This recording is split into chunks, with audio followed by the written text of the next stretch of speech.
Magandang umaga po mga ka-Happy Fam. For today's vlog, tayo po ay magluluto ng nilagang baka. Narito po ang mga sangkap. Ito po ang kalahating kilo ng karne baka, isang taling pechay, 2 pirasong patatas, 4 na pirasong bawang, 1 pirasong sibuyas, may beef cubes, paminta-buo at patis na pampalasa. So, simulan na po natin ang pagluluto ng nilagang baka.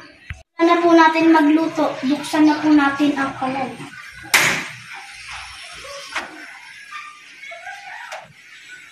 At painitin ang kawali. Pag mainit na po yung kawali, ilagay na po natin yung mantika.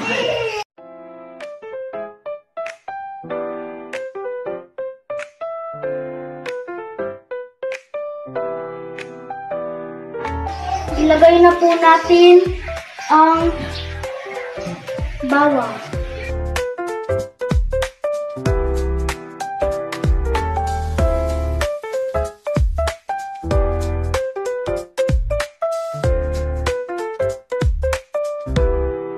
Ilagay na po natin ang sibuyas. Pag mapulo na po, tsaka po natin ilalagay yung karne.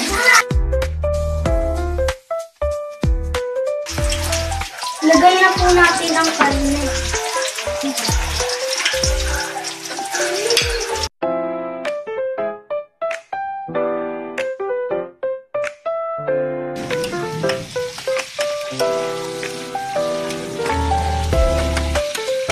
Kapag medyo malambot na po yung karne, pwede na po natin ilagay yung karne.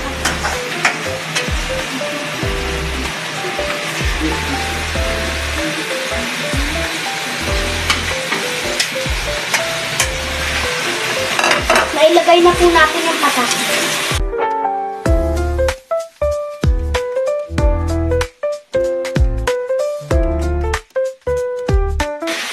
Haluin po natin.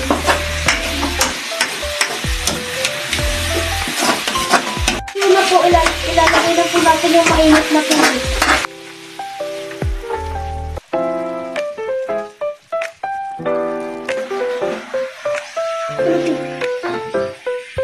Pagkalipas ng 10 minuto, luto na po ang ating patatas at karne. Pwede na po natin ilagay ang pechay.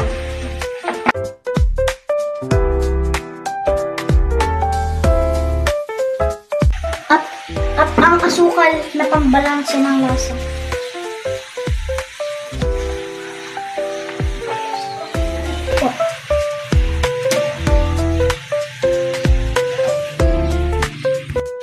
Tikman po natin.